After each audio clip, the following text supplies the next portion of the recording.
Ek wil vandag die lewende God aanbid vir wie hy is. Halleluja!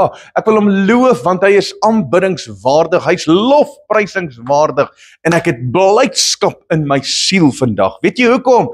Want hy het my gered, my verlos deur sy kosbare bloed. Halleluja!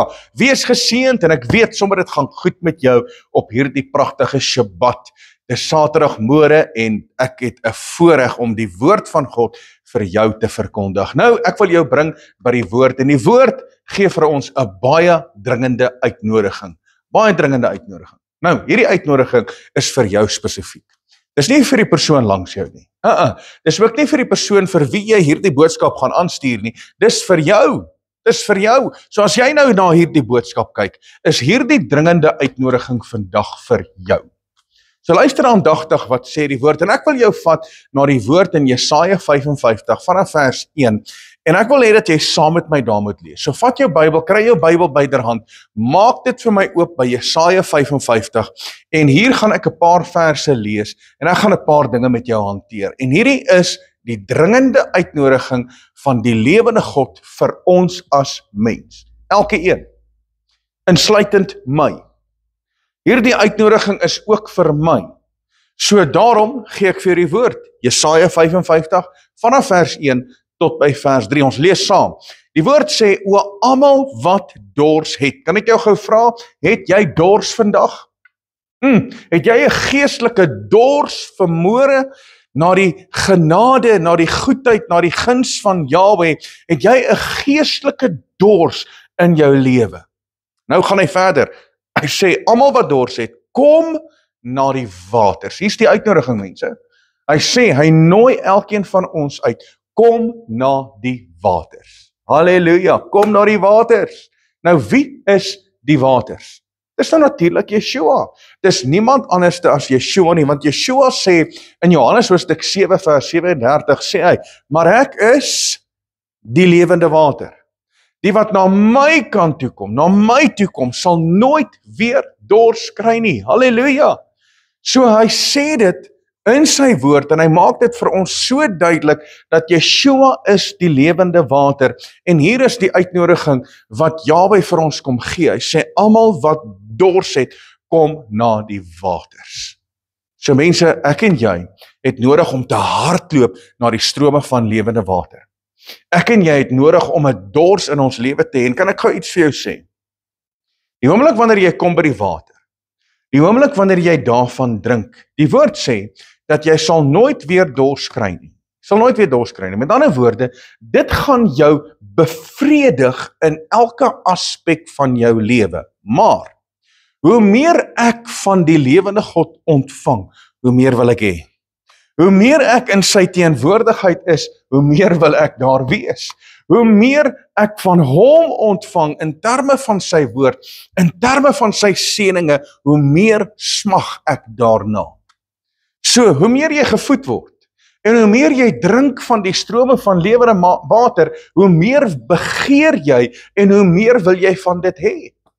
Dan gaan jy natuurlik nie die waters enigstens na by die waters kom wat die wêreld vir jou kom bied nie, want daai waters is vuil, dis gemors, dit stink, maar die waters wat Yeshua vir ons kom gee, is lewende water. Halleluja!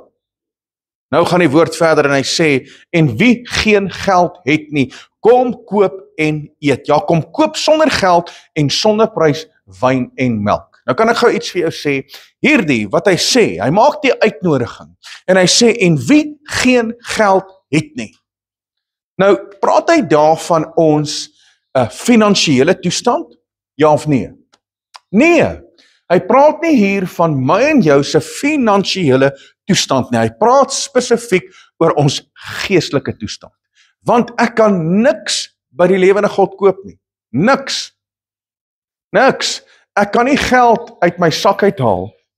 Nou haal ek geld uit, en nou koop ek goed by die lewende God. Hierdie beteken absoluut niks vir Jahweh ons Elohim nie. Niks. Want daar is niks wat ek en jy het, wat nie van hom afkom nie. Nothing. Alles wat ek het in my lewe, kom van hom af. En die woord sê dit in Deuteronomium hoofstuk 8, hy sê dit, dink daaraan. dat dit is Yahweh wat jou die liggaamlike krag gee, die sterkte gee, om te kan werk en rykdom te verwerwe. Dis Yahweh wat dit doen. Dit het niks met my uit te waai nie. Dit gaan nie oor my geleerdheid nie. Dit gaan nie oor my ondervinding nie. Dit het niks met my uit te waai nie. Net so terloops. As ek die woord lees, en ek lees van Genesis tot by Openbaring, het dit niks met my te maak nie. Dit het alles te maak met die lewende God. Halleluja. Maar ons wil onsself daaraan koppel. Nee, vat jouself hieruit weg en begin om dit reg te sien. Dit gaan alles oor Yahweh ons Elohim. Dit gaan alles oor Yeshua. Dit het niks met jou uit te waai nie. Hy was so lief gewees vir jou. Wie was lief gewees? Hy was lief gewees vir jou. Weereens, niks met my uit te waai nie. Niks met my uit te waai nie. Hy het my gered vanweë sy bloed. Niks met my uit te waai nie. En ek kan niks doen om enigsins iets by hom te koop nie. Hierdie geld beteken niks nie. Ek kan nie na Vader toe gaan en sê, Vader, ek wil nou hierdie gee, ek wil nou iets koop en ek wil nou hierdie hê van U af. Dit beteken niks. Dit wat ons van die lewende God afkry, kry ons alleen uit genade, uit sy goedheid, uit sy guns. Hy sê, en wie geen geld het nie, niks te maak met my finansiële toestand nie. Niks. Dit het alles te maak met my geestelike toestand. Wie geen geld het nie, kom koop en eet. So wat moet ek eet? Hy sê, kom koop en eet. So wat moet ek eet as die uitnodiging daar is, waar hy vir my sê, kom koop en eet? Want, jy sien, daar is niks in hierdie lewe wat verniet is nie. Nothing. Alles kos 'n prys. Alles kos 'n prys. So nou, hoe moet ek kom koop, sonder geld, sonder prys? Dit maak mos nie logies sin nie. Dink so 'n bietjie daaroor. Dit maak nie logies sin nie. Maar jy sien, by Vader werk dinge so. By Vader werk dinge so. Dit is Vader se wiskunde. Hy sê vir ons, ouens, kom koop sonder geld. Halleluja, kom koop sonder geld. Hy sê dit in die boek van Openbaring, sê hy dit ook. Hy sê dit in die boek van Openbaring, hoofstuk 22. En hy sê hier, en hy het my getoon 'n suiwer vuur van die water van die lewer, helder soos kristal wat uitstroom vanuit die troon van Elohim en van die Lam. En hierdie water wat loop, daai water kan ek nie koop met my geld nie. Ek kan nie. Ek kan nie daai water koop nie. Nou, waarvan praat hy as hy sê kom koop? Almal wat dors het, ja, kom koop. Die wat geen geld het nie, kom koop en eet. Hy praat eintlik hier van Openbaring hoofstuk 3. En Openbaring hoofstuk 3 sê hy hier, hy sê dit so mooi. Hy sê dit so mooi. Hy sê in Openbaring hoofstuk 3, en hy praat hier spesifiek met ons as gelowiges. Met ons as gelowiges, en hy sê spesifiek vir ons. Hy sê, ouens, julle dink julle het alles, julle dink julle het rykdom, julle dink julle die geld, julle dink julle het al hierdie dinge wat julle die ewige lewe gaan laat beerwe. Maar nou sê Yeshua, hy sê ek raai jou aan om van my te kom koop goud wat deur die vuur gelouter is, sodat jy kan ryk word. Wit klere dat jy dit kan aantrek en die skande van jou naaktheid nie geopenbaar word en salf om jou oë te salf sodat jy kan sien.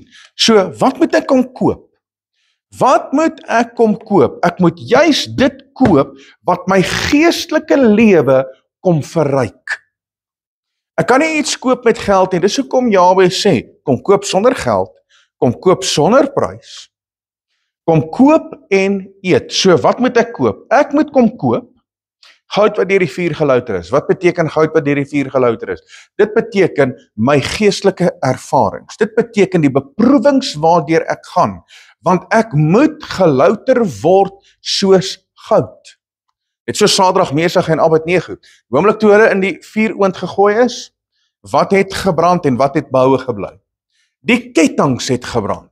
Daai toue wat hulle gebruik het om hulle voete en hulle hande te bind, daai goed het gebrand in hulle lewe. Dit het uitgebrand, maar hulle het behoue gebly. So die vuur waardeur ek en jy gaan is baie keer om jou los te kry en om die goed in jou lewe uit te brand en om jou te suiwer en te louter.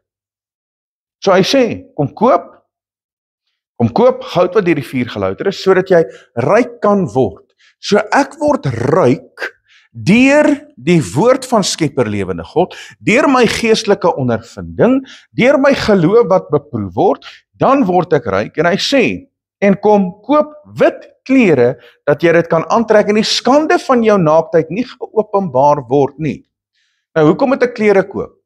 In Openbaring hoofstuk 19 vers 7 sê dit, dat ons word beklee met rein fyn blinklinne, en dit is die regverdige dade van die heiliges. So hy sê eintlik, ouens, kom kry by my die regverdige dade, want wanneer jy wandel in my geregtigheid, sal daar regverdige dade by jou wees. En, dan sê hy, en salf jou oë, sodat jy kan sien. En nou sê Efesiërs hoofstuk 1 vers 18, hy sê dat ons moet verligte oë van ons verstand hê.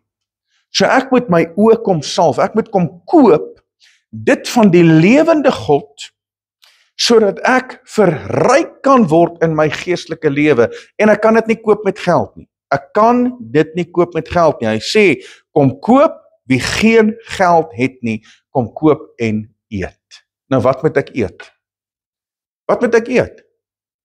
So, Vader kom maak eintlik hier, met ons 'n konneksie, in terme van ons geestelike lewe en dit wat ons eet. So, net so terloops, as jy kyk na die woord en jy gaan kyk in die boek van Genesis, van die begin tot en met die boek van Openbaring, van Genesis tot by Openbaring, gaan alles oor kos. Daar is kos reg deur die woord. En Vader maak eintlik die konneksie met ons en die siel. Nou luister gou hier. Die heel eerste opdrag en bevel, die gebod, die heel eerste gebod, die heel eerste bevel, het gegaan oor kos. Die heel eerste bevel. Vader sê aan Adam en Eva, hy sê, van daai boom mag jy nie eet nie. Van al die bome in die tuin mag jy vrylik eet, maar van daardie boom, die boom van kennis van goed en kwaad, mag jy nie eet nie. Want die dag as jy dit eet, sal jy sekerlik sterwe. So hy maak 'n verbond, hy gee 'n bevel. En 'n bevel is 'n gebod, en 'n bevel is 'n opdrag, dit is nou natuurlik 'n gebod, en ek en jy word daarin gekoppel. As die woord vir my sekere opdragte gee, en sekere bevele gee in sy woord, dan beteken dit is verbond, dis covenant. Die hele woord gaan oor covenant. En Vader maak 'n verbond met Adam en Eva, en dit het gegaan oor kos. Die heel eerste aanval van die duiwel het gegaan oor wat? Oor kos. Heel eerste aanval. Net so terloops, die heel eerste aanval wat die duiwel teenoor Yeshua geloods het, was oor kos.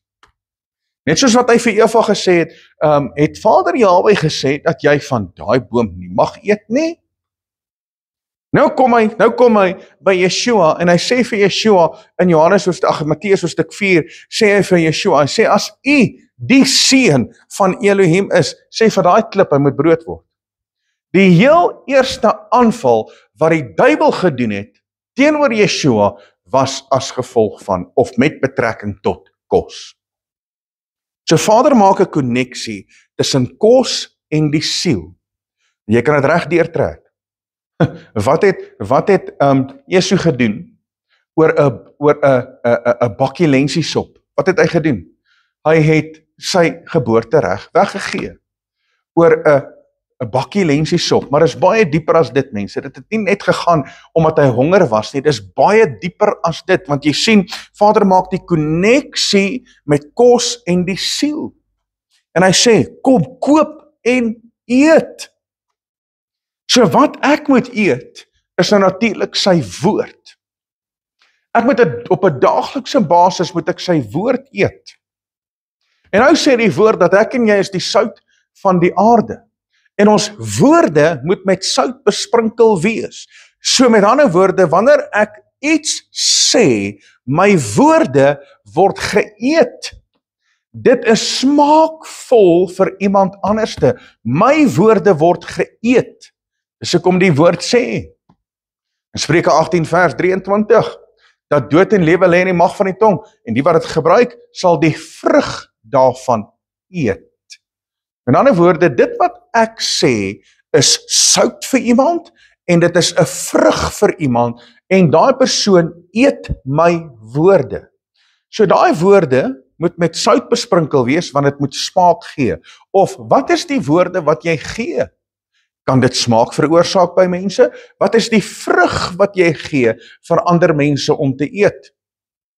Want onthou een ding, hulle eet jou woorde. En partykeer is daai vrug, dit vrot, en dis bitter, en dit is nie vrugbaar nie. En daai vrug veroorsaak soveel maagpyn by mense. So wat is die vrug wat ek en jy gee? Want die woord sê, kom koop en eet. En wanneer ek eet, dan moet ek die woord eet op 'n daaglikse basis, sodat die woord in my lewe heuning sal veroorsaak. Dit moet heuning wees vir my verhemelte, dit moet soet wees vir my maag, en dit moet my energie gee, net soos wat Jonathan honger was, vir 'n paar dae nie geëet nie, hulle is besig op die gevegsterrein, en hy kry heuning, en hy begin om die heuning te eet, en sy oë het verlig, en hy kry energie. So bring die woord vir ons energie in ons lewe, en daarom sê die woord, ek en jy moet dit eet. Die woord gaan verder, hy sê, ja, kom koop sonder geld en sonder prys. Sonder geld en sonder prys. Nou, hoe doen ek enige iets sonder geld en sonder prys? Weet jy, hoekom kan ek en jy niks by Vader koop nie? Weet jy hoekom? Want ek en jy is gekoop. Ons is gekoop. Jy is gekoop deur die bloed van die lam. 1 Korintiërs 16 vers 20 sê dit. Hy sê, jy's duur gekoop. Jy's duur gekoop. So moenie slawe van mense word nie. Jy is duur gekoop. So ek kan niks by hom koop nie, want ek is gekoop deur die bloed van die lam. Halleluja. So daarom kan ek vir Vader niks gee nie. Ek kan hom niks gee nie. Hy het sy lewe vir my afgelê. En omdat ek in 'n verbondsverhouding met hom staan, gee hy sy seëninge. Al wat ek kan doen is, ek kan my gees oopmaak en ek kan 'n lewe van gehoorsaamheid hê waar ek hom vereer en hom verheerlik. Dis al. Verder kan ek vir hom niks gee nie. Dis hoekom die woord sê met die dringende uitnodiging sê, almal wat dors het, kom na die waters, en wie geen geld het nie. So ek kan nie my saligheid koop nie, ek kan nie die gawes van die lewende God enigstens met geld koop nie. Ek meen, Petrus gee vir ons daai voorbeeld, die oomblik toe Simon, toe hy by Petrus kom en hy sê, maar hoor hierso, ek sien dat jy lê die hande op, en mense word gevul met Heilige Gees, hy sê, ek wil vir jou geld gee, dat jy vir my ook daai krag kan gee. En wat doen Petrus? Hy bestraf hom, hy sê, jy kan nie die gawe van God koop nie. Kan nie. So mense, ek en jy kan nie enige iets by Vader koop met geld nie. En nou gaan die woord verder en hy sê, kom koop sonder geld en sonder prys wyn en melk. Nou wat beteken die wyn en melk? Die wyn en melk beteken dat dit is die oorvloed van die lewende God. Die oorvloed. Vader praat met die volk, hy sê, ek gaan julle lei na 'n land wat oorloop van melk en honing. Nou, melk verteenwoordig die oorvloed, melk verteenwoordig ook nou die onvervalste woord van Jahwe, waarby ek en jy opgroei. So dis my fondasie. En honing en melk praat van Vader se oorvloed, die oorvloed van sy seëninge. En dis waar Psalm 23 vers 5 inkom, waar Dawid skryf en hy sê, my beker loop oor in die teenwoordigheid van Jahwe ons Elohim. Halleluja! So eintlik wil Vader hê dat ons lewe moet 'n lewe wees van oorvloed, ons lewe, ons beker moet oorloop in Vader se teenwoordigheid. So hy sê, kom koop sonder prys, sonder geld, melk, heuning en melk, wyn en melk, wyn en melk. En nou gaan die woord verder, hy sê, waarom weeg julle geld af vir wat geen brood is nie? Waarom weeg julle geld af vir wat geen brood is nie? Hier is die probleem. Ek en jy, wat soveel geld, ons eie persoonlike finansies, en ons is besig om soveel dinge te doen in hierdie wêreld, wat van geen geestelike waarde is nie. Dit het geen ewigheidswaarde nie. Nou kom die woord en hy praat met ons. En Jahwe vra die vraag hierso. Nadat hy die uitnodiging gegee het, en hy gee die uitnodiging om te sê, almal wat dors het, kom na die waters. Wie geen geld het nie, kom koop en eet. Ja, kom koop sonder geld en sonder prys wyn en melk. Hy gee daai uitnodiging. Nou vra hy die vraag. Nadat hy die uitnodiging gegee het, nadat ek en jy elke tyd en elke Shabbat en elke week waar ons die woord hoor, kom vra Jahwe vir ons weer eens nadat ons gekom het by die water, nadat ons kom koop het en kom eet het, kom vra hy vir ons die vraag en hy sê, waarom weeg julle geld af vir wat geen brood is nie? Hoekom doen julle dit? Hy vra die vraag. Hy sê, ouens, hoekom is julle nog steeds besig met die wêreld? Hoekom is jy nog steeds besig om dinge te koop en dinge te doen wat geen ewigheidswaarde is nie? Jy's so besig met die wêreld, jou fokus is daarop, verander jou fokus en kom na die brood van die ewige lewe. Want wat beteken dit? Waar hy sê, vir wat geen brood is nie. Met ander woorde, ons spandeer ons tyd vir wat geen geestelike voedsel is nie. Vir wat geen geestelike voedsel is nie. Met ander woorde, iets wat nie brood is nie, het geen voedingswaarde nie. Geen. En daarom moet ek en jy voeding kry uit die woord uit. Ons moet gevoed word in ons lewe. Hy sê, en julle arbei vir wat nie kan versadig nie. So ek is so besig om alles te doen in my lewe, en weet jy wat is hartseer? Mense werk vir jare en jare en jare, en hulle het niks om voor te wys. Net so terloops, al het jy miljoene in die bankrekening, en al besit jy klomp huise, en jy het baie bates, en jy het alles wat hierdie lewe vir jou kan bied, maar jy het nie die brood van die lewe nie, gaan dit jou nooit versadig nie. Nooit. Dis hoekom Yeshua gee vir ons hierdie uitnodiging en hy praat duidelik met ons. Hy sê, waarom is julle nog steeds? Hoekom doen julle dit nog steeds? Hoekom is jy nog steeds besig met dinge wat geen geestelike voedingswaarde het nie? Is daar iets verkeerd om bates te hê en om huise te hê en om geld in jou bankrekening te hê? Nee. Daar's niks daarmee verkeerd nie, maar weet jy wat is die probleem? Ons fokus is te veel daar en te min op die lewende God en op sy woord. En ons kry nie die geestelike voeding wat ek en jy nodig het nie. Daarom vra hy die vraag, hy sê, waarom is julle nog steeds besig om geld af te meet, maar dit kan julle nie versadig nie. Julle probeer goed koop wat nie brood is nie. Met ander woorde, dit het geen geestelike voeding vir julle lewe nie. Niks. So met ander woorde, verander jou fokus. Verander jou fokus. En julle arbei vir wat nie kan versadig nie. Daar is niks, al het ek hierdie lewe, al het ek alles in hierdie lewe, al het ek al die rykdom, maar ek het nie Yeshua nie, dan beteken dit absoluut niks. Dit kan my nie versadig nie. So weet jy wat? Vat alles in my lewe weg. Maar gee net vir my die woord. Gee net vir my die woord. Gee net vir my Vader se teenwoordigheid. Dis al wat ek nodig het. Dis al wat ek nodig het om te survive. Maar ons as mens doen dinge baie keer verkeerd om. Ons is so bekommerd oor die dag van môre. Ons is so besorg oor wat gaan môre gebeur en ek moet werk en ek moet dit doen en ek moet nou genoeg geld bymekaar maak vir dit en vir dat en vir daai en ons is so besorg oor die dag van môre. En nou kom Yeshua in Matteus 6 vers 33 en hy sê die volgende. Hy sê, maar soek eers die koninkryk van Elohim en sy geregtigheid en al hierdie dinge sal vir julle bygevoeg word.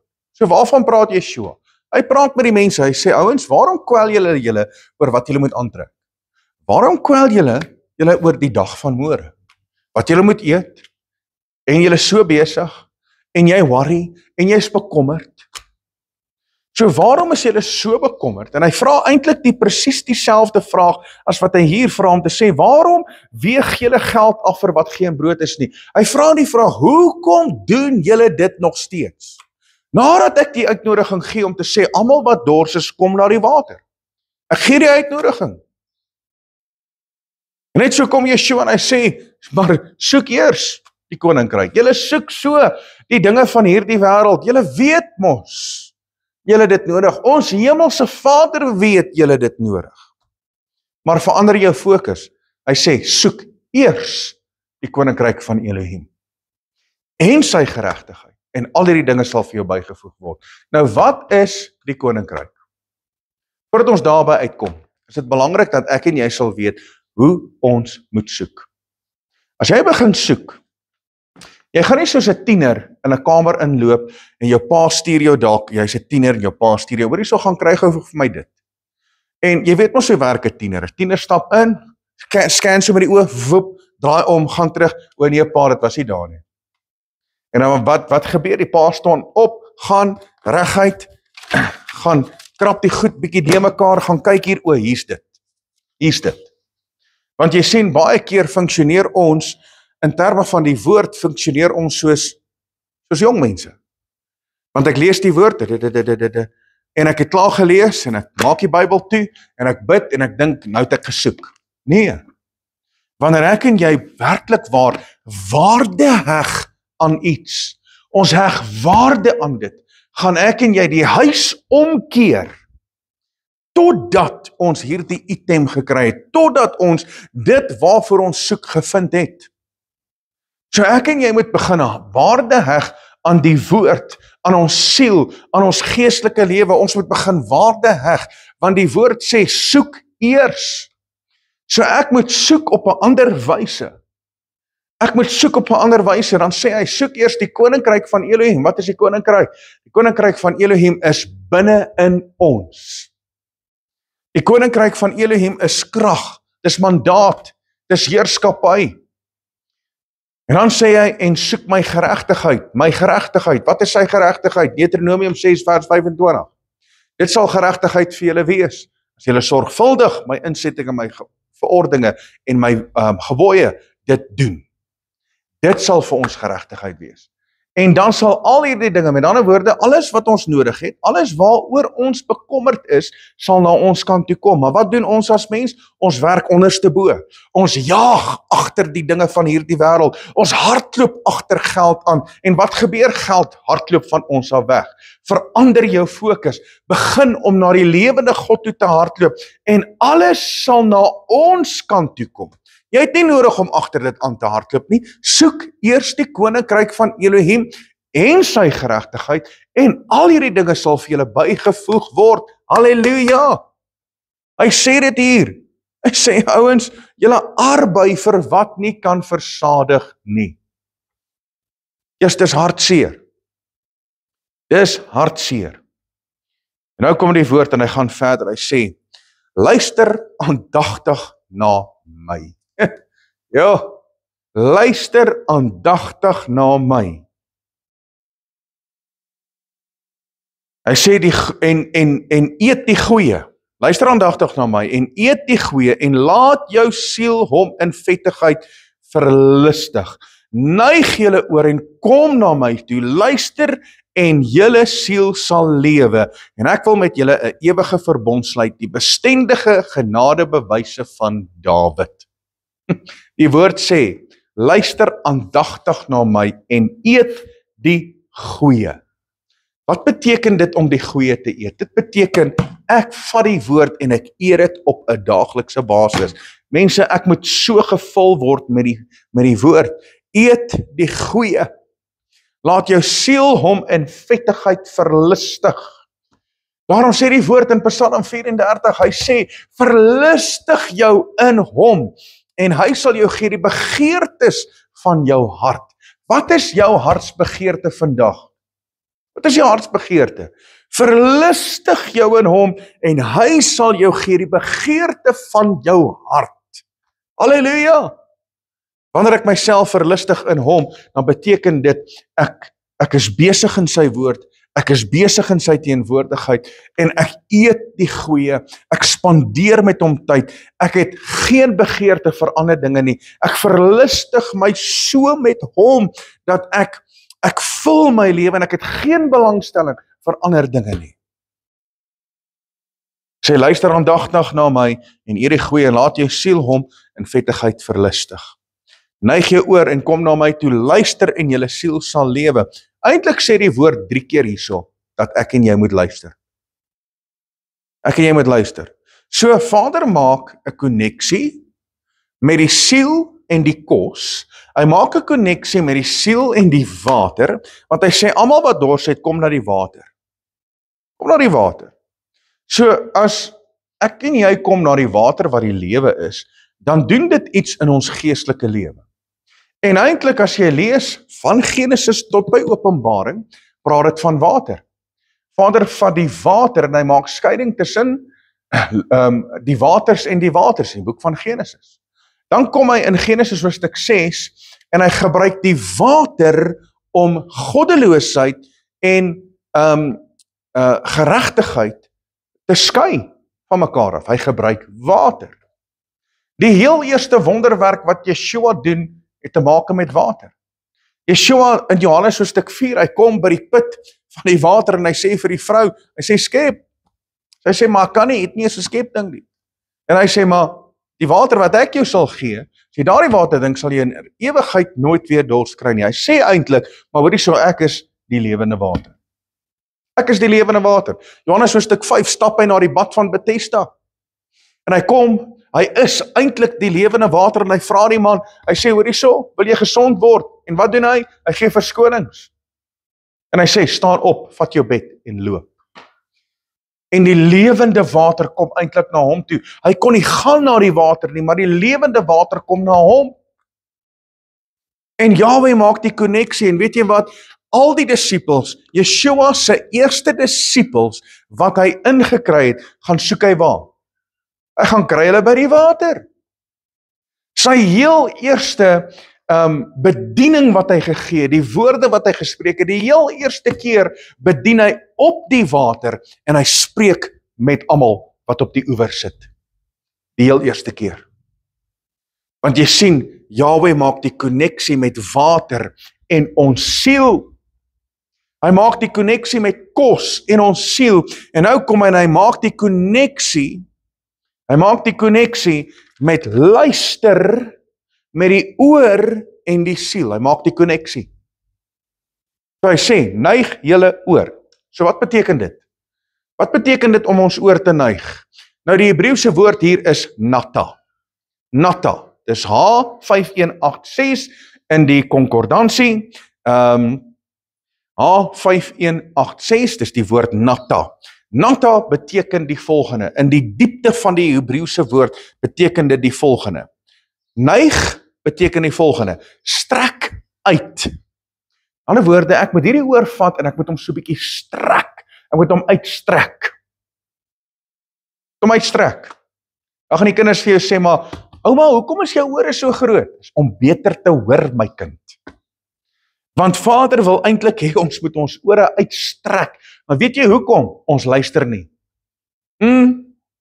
Ja, dis die waarheid. Ons luister nie. Hoeveel keer het jy al die woord gehoor? Hoeveel keer het jy al die woord gelees? En baie keer doen jy nog presies dieselfde.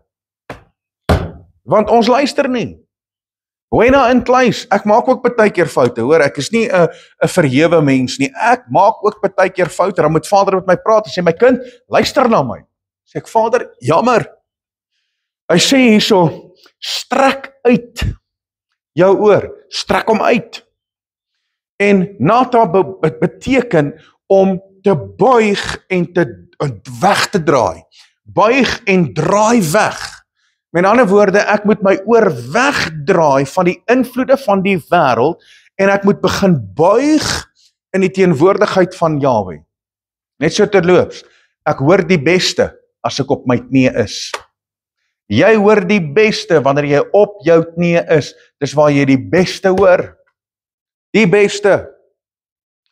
So hy sê, strek uit, buig, draai weg en veroorsaak dat jy stop.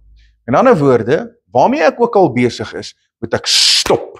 So dis eintlik waar hy my bring, waar ek stop. As ek in die wêreld besig is, of ek is besig met sonde, dan bring dit my tot stilstand, waar ek stop, waarmee ek besig is. En is in baie gevalle, nou kom ek openbaar gou ietsie vir julle almal. Right, ons as mans, oor die 90% van mans werk so. Ons as mans werk op 'n spesifieke manier. Wanneer 'n vrou met jou praat, dan moet die man stop waarmee hy besig is, hy moet fisies draai, hy moet aandag gee vir die vrou kyk, en dan begin hy eers luister. Want 'n man, ek is so, 90% van manne is so, sit ek by my lesenaartafel, as ek besig om te werk, dan praat met my vrou met my, dan sit ek hier besig, en dan sê ek, ja, is reg, en dan praat my vrou met my, okay, ek hoor jou, en dan het ek niks gehoor nie. Dan het ek glad nie geluister nie. So, wanneer 'n man wil luister, en ek doen dit, wanneer my vrou by my praat, met my praat, dan sê ek, wag net gou, ek net gou klaar maak hier, wag net gou, maak klaar, sê ek, okay, my vrou, dan draai ek, sê ek, okay, ek kyk vir jou. My vrou praat met my, dat ek kan luister. Dan praat sy met my, dan neem ek in. So ons as mens moet stop, waarmee ons besig is. So die woord natta, neig jou oor, beteken dit veroorsaak dat ek stop. En nou gee ek aandag. Want jy sien, Vader wil met my praat.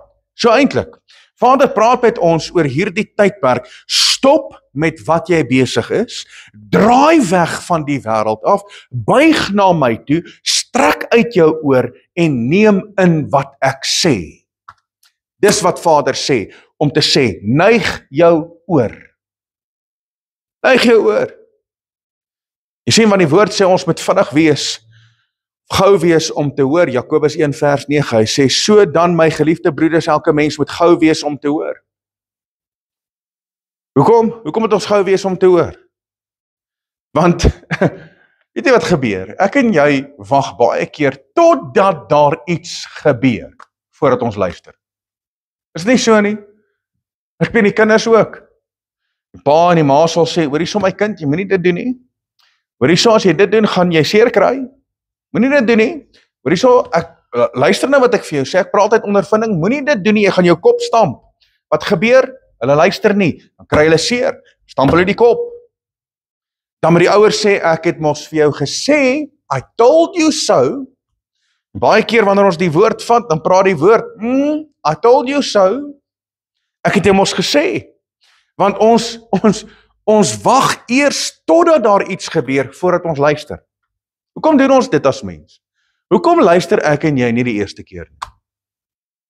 Vader sê, neig jou oor. Neig jou oor. Die gehoor is belangrik in ons lewe, want daaruit kom ons geloof. Hy sê dit in Romeine 10 vers 17. Hy sê die geloof is dus uit die gehoor, en die gehoor is dus uit die woord van Elohim. Markus 4 vers 23 tot 24. As iemand ore het om te hoor, laat hom hoor. En hy het vir hulle, gesê, pas op wat julle hoor. Pas op wat julle hoor. Met die maat waarmee julle meet, sal julle gemeet word, en daar sal bygevoeg word vir julle wat hoor. Nou hierdie is amazing. Hier sê die woord, daar sal bygevoeg word vir julle wat hoor. Hy begin eers om te sê, as iemand 'n oor het om te hoor, laat hom hoor. In ander woorde, ek en jy moet ons oor uitstrek, ons moet buig, ons moet wegdraai, ons moet veroorsaak dat ons stop, en dan begin ons te luister. As iemand 'n oor het om te hoor, die oomblik wanneer ons begin luister en hoor, sê die woord dat Vader gaan begin byvoeg in jou lewe. In ander woorde, jou lewe gaan oorloop van melk en honing. Jou beker gaan oorloop. Jy gaan 'n oorvloed hê in jou lewe. Hy sê hier in Jesaja 55, hy maak die uitnodiging, hy sê almal wat dors het, en nou kom hy, nadat hy al dit gesê het, en hy sê, neig julle oor en kom na my toe. Neig julle oor en kom na my toe. So wat beteken dit? Wanneer ek en jy begin om te luister na die woord en na die stem van Vader Jahwe, is daar 'n reaksie. Om te luister bring jou nader aan hom en ons begin wandel in sy weë wanneer ons luister. So kom sê die woord in Jakobus hoofstuk 4 vers 8, hy sê, nader tot my en ek sal tot julle nader. So wanneer ek begin luister, dan begin ons nader kom aan hom en ons begin wandel in sy weë. So Vader maak die koneksie met die oor, met luister en die siel. Johannes 10 vers 27, my skape luister na my stem en ek ken hulle en hulle volg my. So dis die reaksie mense, wanneer ek luister, dan begin ek te volg, ek begin wandel in sy weë. Daar is 'n resultaat vir die wat luister. Wie 'n oor het, laat hom hoor wat die Gees aan die gemeente sê, en aan hom wat oorwin, is daar 7 blessings. Die woord sê dit in die boek van Openbaring. Hy gee dit 7 keer in die boek van Openbaring, van hoofstuk 2 tot by hoofstuk 3, gee dit 7 keer. Hy sê wie 'n oor het om te hoor, wat die Gees aan die gemeente sê, die wat oorwin, en dan gee hy 7 beloftes. So, luister en jou siel sal lewe. Nou luister gou wat sê die woord. In Jesaja 55 vers 3, hy sê, neig jou oor en kom na my toe, dan sê hy verder, luister en julle siel sal lewe. So weer eens maak Jahwe die koneksie met lewe, met ons siel en luister. So wat is hier die woord luister? Nou hierdie woord luister wat hy hier gebruik is die woord shama. En ons almal ken die woord shama. Shama beteken hoor, luister en doen. Maar kom ek gee vir jou so 'n bietjie 'n dieper betekenis van die woord shama. Die woord shama beteken om met verstand te hoor. Dis een ding om te hoor met die oor. My vrou sê altyd vir my, as sy met my praat, dan kyk sy op my reaksie, dan sê ek vir, dan sê sy, hoorie, so het jy geluister? Dan sê ek, ja, ek hoor jou. En as ek sê, ek hoor jou, dan weet sy, ek het nie geluister nie. As ek sê, ja, ek hoor jou, dan weet sy, vergeet dit, dan praat sy weer met my. Sê ek, okay, ek luister.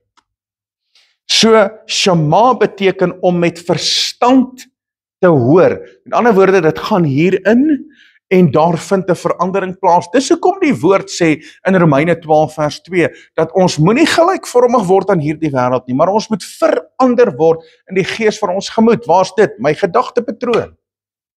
So om te shama beteken om met verstand te hoor. Ek verstaan dit wat ek hoor. Dit word ingeneem. So wanneer ek luister na die woord, wanneer ek die woord lees en ek luister na die stem van Jahwe, dan moet dit vasslaan. Ek moet dit verstaan. Dit moet vrugbaar word in my verstand. Om te shama beteken dit bring my tot aandag. Dit bring my tot aandag. Die wat met kinders werk, as jy kyk by 'n laerskool, graad 1, graad 2, graad 3, al die kleintjies, die oomblik as jy met hulle wil praat, en jy wil gehoorsaamheid kry, dan sê jy, staan op aandag, staan op aandag, staan op aandag, en dan staan almal op aandag, en wat gebeur? Nou praat niemand nie, en almal is gefokus, en nou is die ore oop. It's amazing hoe dit werk. So shama beteken, dit bring my tot aandag, met ander woorde, nou is ek gefokus, om te hoor, en te luister, en in te neem. Dis hoe dit werk, ouens. Dit bring my tot aandag. Dis hoekom Samuel praat met Saul, en hy sê, hoorie, so staan jy bietjie stil, dat jy die woord van Jahwe kan hoor. Vader praat met Daniel, hy sê, Daniel, staan op jou staanplek, dat jy die woord kan ontvang. Want jy sien, ek en jy moet tot aandag kom, dat ons kan fokus, dat wanneer Vader met ons praat, dat dit sal ingaan in ons lewe. Shama beteken, dit bring ons tot gehoorsaamheid. om jou tot gehoorsaamheid te bring. So hoekom is dit belangrik dat ons sal shema? Hoekom is dit belangrik? Nommer 1, dit beïnvloed jou geestelike lewe. Nommer 2, dit beïnvloed jou verhouding met Yahweh. Derdens, dit beïnvloed jou wandel. En vierdens, dit beïnvloed jou gehoorsaamheid. Dis hoekom dit belangrik is. En kyk gou hierdie koneksie wat Vader maak. Hy sê hierso, luister en jou siel sal lewe. So daar's 'n koneksie, eerstens met kos en die siel. Tweedens, daar is 'n koneksie met water en die siel. En dan derdens, is daar 'n koneksie met luister en die siel. En nou sê in Esegiel 18 vers 4, hy sê die volgende, hy sê die siel wat sondig moet sterwe. Die siel wat sondig moet sterwe. Met ander woorde, as ek nie shema nie, as ek nie gehoorsaam is nie, en ek funksioneer in sonde, bring dit dood. En daarom sê Vader, luister en jou siel sal lewe. Ek en jy moet begin waarde heg aan ons geestelike lewe. Ek en jy moet waarde heg. Ons moet waarde heg aan ons sielslewe. En ons moet kan die koneksie maak. En ons moet ons sielslewe in lyn kry en reg wees met Vader, sodat ons kan uitroep, it is well with my soul. It is well with my soul. Want jy sien, Yeshua het nou natuurlik gekom vir 'n spesifieke rede. Hoekom het Yeshua gekom? Vir wat se rede? Hy het juis gekom vir hierdie rede, Johannes 10 vers 10. Ek het gekom dat hulle lewe en oorvloed kan hê. Hy sê, luister en jou siel sal lewe. En daarom het Yeshua gekom. Hy het gekom dat hulle lewe en 'n oorvloed kan hê. Wat beteken dit? Dit beteken my lewe loop oor van melk en honing. Dit het te maak met my geestelike lewe. Dis die eerste koneksie. Dit het te maak met my geestelike lewe. Ons dink dat wanneer Yeshua in ons lewe inkom en hy sê dat ek gaan hulle die lewe gee in 'n oorvloed, dan dink ons aan rykdom en ons dink aan soveel geld en ons dink aan al hierdie pragtige dinge van hierdie wêreld. Nee, die eerste koneksie in terme van dit is dat ons lewe sal hê. Wat is die lewe? Die gawe van die ewige lewe. Oorvloed is dat ons die oorvloed van God se seëninge in ons lewe sal hê, in ons geestelike lewe. My beker loop oor. Ek is geseënd met melk en honing. Dit praat van die oorvloed van Vader se seëninge in my lewe. En dan eers kom dit materiaal. Dan kom dit eers op 'n buiteaspek in my lewe. Die belangrikste koneksie is hier binnekant. Dis die belangrikste. Psalm 23 vers 5 sê dit. Hy sê my beker loop oor. En nou kom hy by die laaste gedeelte van Jesaja 55 en hy sê hierso, ek wil met julle 'n ewige verbond sluit, die bestendige genadebewyse van Dawid. Ek wil met julle 'n ewige verbond sluit. Nou wat is die ewige verbond? Dit is natuurlik sy huwelikskondisies, sy katuba by die berg Sinaï. Sy huwelikskondisies. Want jy sien, dit gaan ons verseker van 'n plek by die bruilof van die Lam. Mense, ek en jy moet sit by die tafel van die bruilof van die Lam. So dit gaan ons verseker van 'n plek by die tafel van die bruilof van die Lam. Want jy sien, ek en jy moet die bruid van Yeshua wees. Ons moet wandel in bruidskap. Wat is die eienskappe van bruidskap? En ek gou vir jou gee. Nommer 1, heiligmaking. Dis 'n eienskap van bruidskap. Nommer 2 is om afgesonder te wees. Dis 'n eienskap van bruidskap. Derdens is gehoorsaamheid. Daar moet gehoorsaamheid wees in my lewe. Nommer 4, sonder vlek, sonder rimpel, sonder iets dergeliks. Dis in Efesiërs hoofstuk 4, vers 26, 27, 28. Hy sê om ons voor hom te stel as die bruid van Yeshua, sonder vlek, sonder rimpel of iets dergeliks. Nommer 5 is daar met regverdige dade in ons lewe wees. Regverdige dade in ons lewe wees. En nou kom hy by die heel laaste gedeelte en hy sê, en ek wil aan julle die bestendige genadebewyse van Dawid gee. Wat beteken die bestendige genadebewyse van Dawid? Bestendige beteken dit is onbeweeglik. Dit kan nie verander nie. Dis onbeweeglik. Genadebewyse van Dawid. Nou Dawid is hier 'n tipologie van Yeshua. Hy's 'n tipologie van Yeshua. Yeshua se redding kom nou natuurlik sonder geld, sonder prys. Sy barmhartigheid word aan ons bewys. En hierin sien ons dat ons is die bruid en hy is die bruidegom. En wanneer ons hierdie koneksie maak met ons siel en dat ons moet luister, ons siel en die waters van die lewe, die siel en sy brood, die brood van die ewige lewe en dat ek dit moet eet, dan sal ek vervul word in elke area van my lewe. En hy wil aan my en aan jou die bestendige genadebewyse van Dawid kom gee, dat jy altyd in sy teenwoordigheid sal wees. So mense, dit is die woord wat ek vandag aan jou wil oordra, en ek wil hê dat ek en jy vandag moet manifesteer. Ek en jy gaan vandag manifesteer, en ek gaan kom sit by die tafel wat Jabé vir my kom gee, en weet jy wat, my beker loop oor. My tafel, die tafel is gedek in die teenwoordigheid van my teestanders, en ek kom sit by daai tafel, en weet jy wat, ek eet dit wat by my tafel gegee word, deur die hand van Jabé, my Elohim. En wanneer ek eet, dan word ek gevoed, in my gees, in my siel, en in my liggaam, en ek wil saam met jou bid. Nou vir die volgende paar minute wat ek gaan bid, wil ek hê dat jy moet manifesteer. Wanneer ek praat van drink, dan maak jy asof jy drink. As ek praat van eet, dan eet jy die woord. Jy vat fisies jou Bybel op, en jy maak asof jy eet, en jy vul vandag jou lewe met die brood van die lewe, met die waters van die ewige lewe. Jy drink sy liggaam, en jy drink sy bloed. Dis kom die woord sê, my bloed is waarlik drank, my liggaam is waarlik spys. Want ek en jy moet sit by die tafel van Yeshua, en ons moet deel hê van hom. Ons moet fisies daai brood breek, en ons moet elke dag moet ons 'n fellowship, 'n intieme verhouding met hom hê, waar ons eet van sy liggaam, en ons drink van sy bloed, en dat dit ons lewe sal kom vul op 'n bonatuurlike wyse. Halleluja! Mense, kom ek en jy bid saam. Net vir 'n oomblik, daar waar jy is, lig jou hande op. Lig jou hande op. Vader, dankie. Dankie dat ons u naam kan aanroep. En dankie dat ek kan vasgryp aan die onwankelbare hand van Jabé ons Elohim. Dankie dat u vandag die koneksie maak met my siel en met u woord, met die strome van lewende water. Dankie dat u vandag die koneksie kom maak met die oor en dat ek moet luister.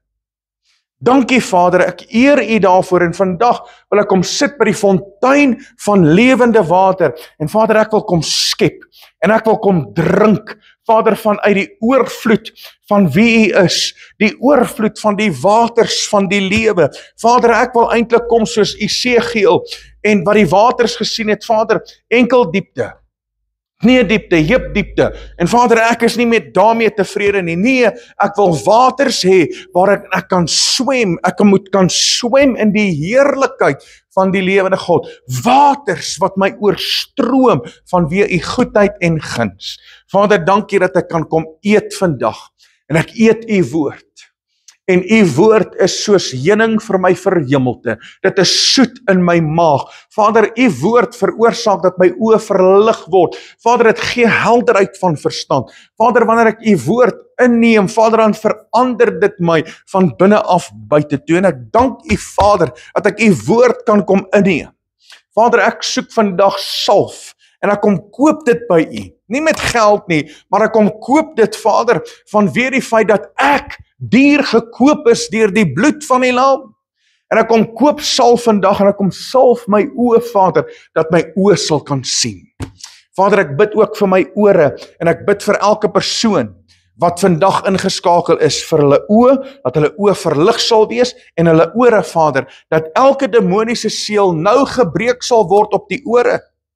Dat ons sal begin luister, dat ons sal shama, dat ons oor sal neig na die woord van Skepper lewende God. Vader, ek breek elke demoniese seël. Vader, ek kom vandag en ek haal die geestelike was uit ons ore uit. Vader, dat ons ore oop sal wees.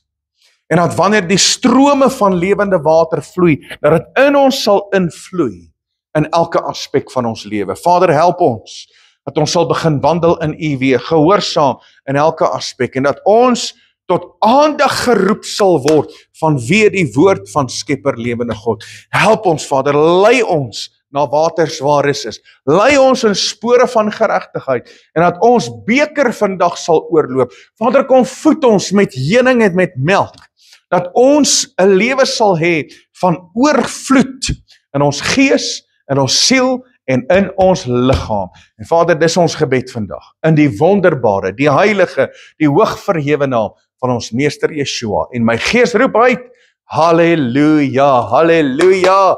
Man, dit is absoluut wonderlik om vandag net die woord vir jou te kan verkondig. Mag jy geseënd wees, mag hierdie woord 'n diepe betekenis in jou lewe bring, en mag jy verander word vanweë sy woord.